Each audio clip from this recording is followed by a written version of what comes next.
Hello friends, মোৰ অন্য এটা ভিডিঅ'লৈ আপোনালোক সকলোকে স্বাগতম জনাইছো।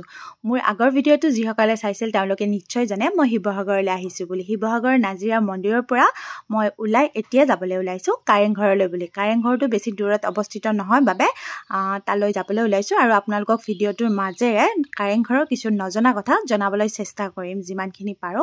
আহক ভিডিঅ'টো আপোনালোকে নিশ্চয় ভাল পাব। আৰু এয়া আমি এতিয়া আহি পালো কাৰেংঘৰলৈ বুলি। কাৰেংঘৰটো এয়া আপোনালোকক প্ৰথমতে বাহিৰৰ মই মানে এনে ধৰণৰকে দৃশ্য দেখুৱাই দিছো। এতিয়া বলক ভিতৰলৈ যাওঁ আৰু আপোনালোকক কিছু কথা জনাবলৈ চেষ্টা কৰিম যিমানখিনি মই জানিব পাৰিছো। স্বৰ্গদেউ ৰাজেশ্বৰ সিংহই 1751 চনৰ পৰা 1769 চনৰ ভিতৰত তলাতল ঘৰ আৰু কাৰেংঘৰটো একেলগে পকীকৰণ কৰিছিল, মানে নিৰ্মাণ কৰিছিল। তাৰ আগত তলাতল ঘৰ আৰু কাৰেংঘৰ বাঁহ বেত ইত্যাদি সামগ্ৰীৰে নিৰ্মাণ আছিল, কিন্তু 1751 চনৰ পৰা 69 চনৰ ভিতৰতে পকীকৰণ কৰা হৈছিল। মানে মাটিমাহ, হাঁহৰ কণী, বৰা চাউল, শিলিখাৰ কলা পানী, বেলৰ আঠা ইত্যাদি ধৰণৰ সামগ্ৰীৰে পকীকৰণ কৰি নতুনকৈ নিৰ্মাণ কৰোৱা হৈছিল। কাৰেংঘৰৰ দুৱাৰসমূহ চাপৰ হয়। ইয়াৰ কাৰণ হৈছে স্বৰ্গদেউসকলক সন্মান জনোৱাৰ বাবে এনেধৰণৰ দুৱাৰসমূহ বনোৱা বুলি এটা জনাজাত। তেওঁলোকক এনেধৰণৰকে সন্মান জনাই ভিতৰলৈ সোমাই আহিছিল। আৰু মূল দুৱাৰসমূহ অকণমান ওখ আছে, কিন্তু এনেকুৱাকে দুৱাৰসমূহ কিন্তু বহুত চাপৰ। এয়া মই আপোনালোকক একেবাৰে ওপৰ ভাগলৈকে এনেধৰণৰকে লৈ আহি আছো। আপোনালোকে চাই বলকচোন, যিমানখিনি বাৰু দেখুৱাই গৈ আছো। বহুত পুৰণি হোৱা বাবে বেৰবোৰ অকণমান বেয়া হ'বলৈ ধৰিছে, এনেকুৱা ধৰণৰকে অকণমান বেয়া হৈছে। আৰু এয়া ওপৰ ভাগলৈকে এনেধৰণৰকে আমি গৈ আছো। আৰু ইয়াৰ পৰা তললৈকে চাবলৈ খুব ধুনীয়া লাগে। আৰু আপোনালোকক মই তেনেকৈ ধৰণৰকে দেখাই আছো।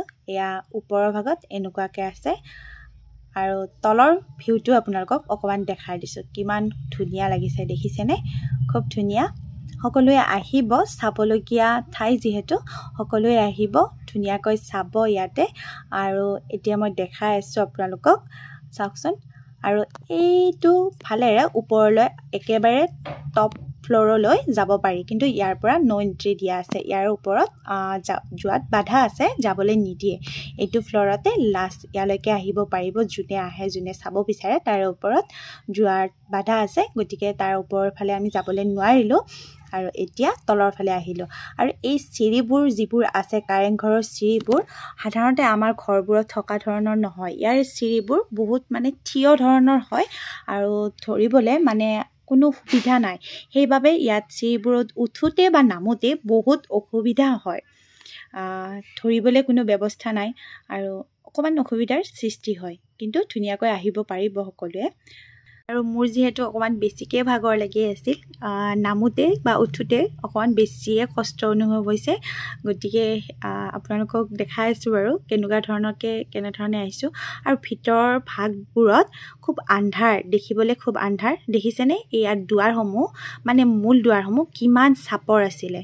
আপোনালোকে মানে এনেকৈ মূৰ তল কৰি যাবলৈ লাগিব যোনে যাব বিচাৰে, নহ'লে মানে মূৰ লাগি যায়, দুৱাৰখনত মূৰ লাগি যায়। মানে সন্মান জনাই আগৰ দিনত আহিছিল, তেনেধৰণৰকে জনা যায়।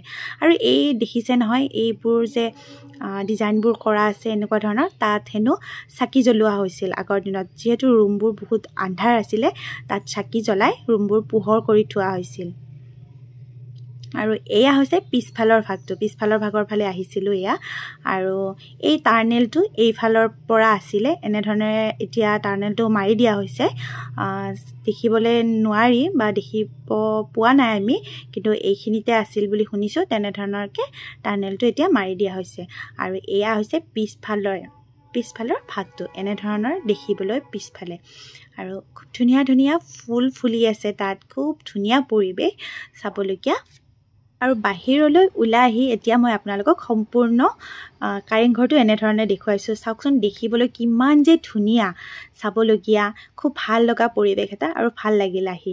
আপোনালোকক ইয়াৰ বিষয়ে মই বহুত কথা হয়তো জনাব পৰা নাই, আৰু বহুত নজনা কথা আছে যিবোৰ হয়তো আমি গম নাপাওঁ। যিখিনি মই জানিব পাৰিছোঁ আপোনালোকক জনাইছোঁ বাৰু।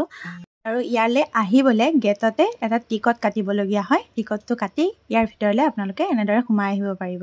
আজিৰ ভিডিঅ'টো যদি ভাল পালে লাইক কমেণ্ট কৰিব। আকৌ নেক্সট ভিডিঅ'ত লগ পাম।